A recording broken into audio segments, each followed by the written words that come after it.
دیدار فلیکس کسیته های فساد دیدی، دخترت فاحشه کردی، بچت به ایمان. چنان حرص و حاریصی دنیا را با او میدهد که اصلا از دنیا سعادت دنیا و آخرت ما و شماست و نجات وطن و جامعه ما. معرکه ارتیس و فساد و شرابخانه و زیناخانه را دوست داشت. مرا نمیبیند، محشری مرا نمیبیند، دیداری مرا نمیبیند. هموطنان عزیز، معنای آیت که ایمان ما و شماست، سعادت دنیا و آخرت ما و شماست و نجات وطن و جامعه ما و شماست. در این آیت خداوند میفرماید که شما یادی مرا چنگ بزنید، فرمانی مرا چنگ بزنید، در شریعت من عمل بکنید، آنگاه شما سعادت نیکبختی میابید. و الا در غیر این هرگز شما بخت سعادت را نمیبینید. حضرت عبدالله ابن عباس میفرمایند این قوما ضلالا اعرضوا عن الحق، کدام قومی که آنها گمراه شوند، از قرآن رو بگردانند، از عمل قرآن رو بگردانند، از شریعت نبینا محمد صلی الله علیه و سلم رو بگردانند، اگر چندی که در دنیا آنها نهایت دنیا دارند، میلیونیرند، لیکن بدانند که آنها خداوند برای او قومی که عمل به قرآن نکرد، عمل به دین خدا نکرد، عمل به مذهب امام اعظم نکرد، تکبری ورزید، از پی شهوات و از پی لذات دنیا مغرور شد، بدانند که قرآن خدا را تکذیب کرد، خود را و در مرتبه گمراهان حساب کرد.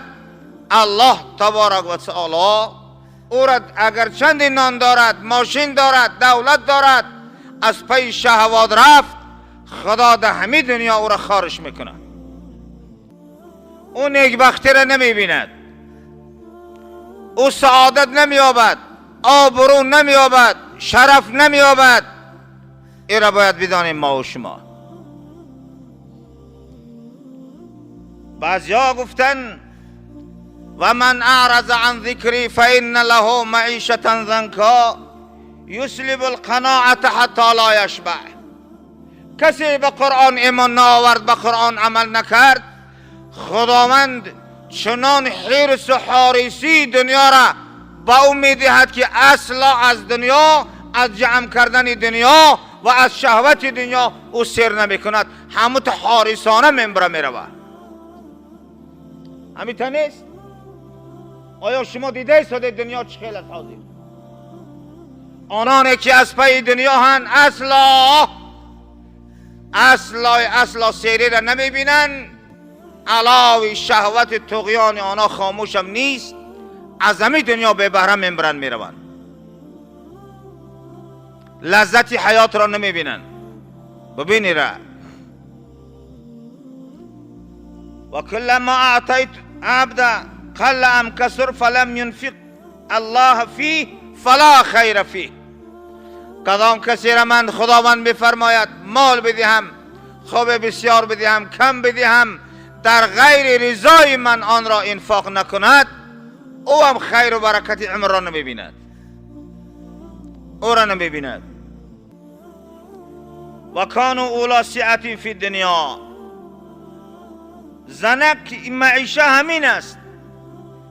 بعضیا میگویند کدام کسی که از حق رو گردان، از قرآن رو گردان، از عمل قرآن رو گردان، جامعه را فساد کرد، او به جان خود جبر کرد.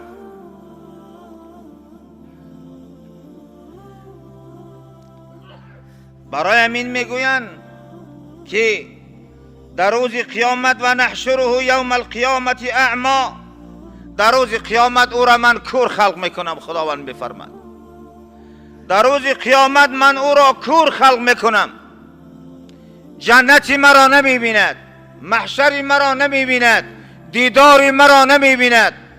او دعوا میکند که ربی لم حشرتنی اعما و قد کنت بصیرا، من در دنیا مرا چشم دادی، من دنیا را میدیدم، چرا امروز مرا کر خلق کردی، این چشمانی مرا گرفتی؟ پروردگار میفرماید که کذالک، حال تو چنین است. برای چی؟ برای که تو در دنیا قرآن مرا دیدی و خود را به کوری انداختی، خود را به کوری انداختی، نظرش نکردی کتاب مرا. از کتاب من ده کتاب افسانه را زیادتر خوندی، از دیدار کتاب من ده دیدار فلیکس کسیته های فساد دیدی، دختر فاحشه کردی، بچه به ایمان کردی. در دنیا چنین اخلاقی بد دیدی. از معرکه مسجد و موعظه قرآن من ده بهتر معرکه ارتیس و فساد و شرابخانه و زیناخانه را دوست داشتی در دنیا. قدی زن و کودکان در فساد رفتی، یک بار برای خدا دکان ترس نکردی، یک جمعه به جمعه، یک جمعه را برای مرتد جمعه بیایی. همیشه نیستند مردم. ببین دنیا چی دنیاست، انسان چی انسان است. میگه من مسلمانم، میگه من مسلمانم.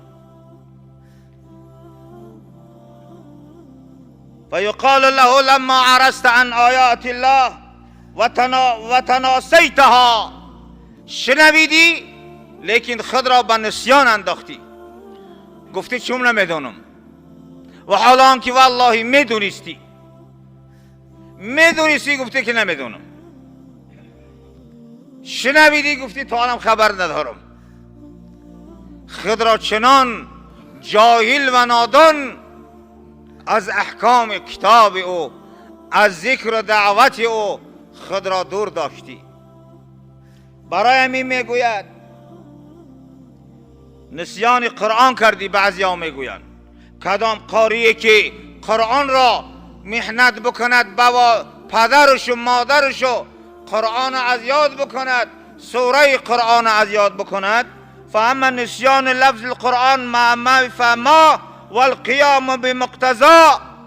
قرآن خوندی و چرا در نظرش نگرفتی، تکرارش نکردی، فراموشش کردی. قرآن خوندی و چرا عمل به قرآن نکردی.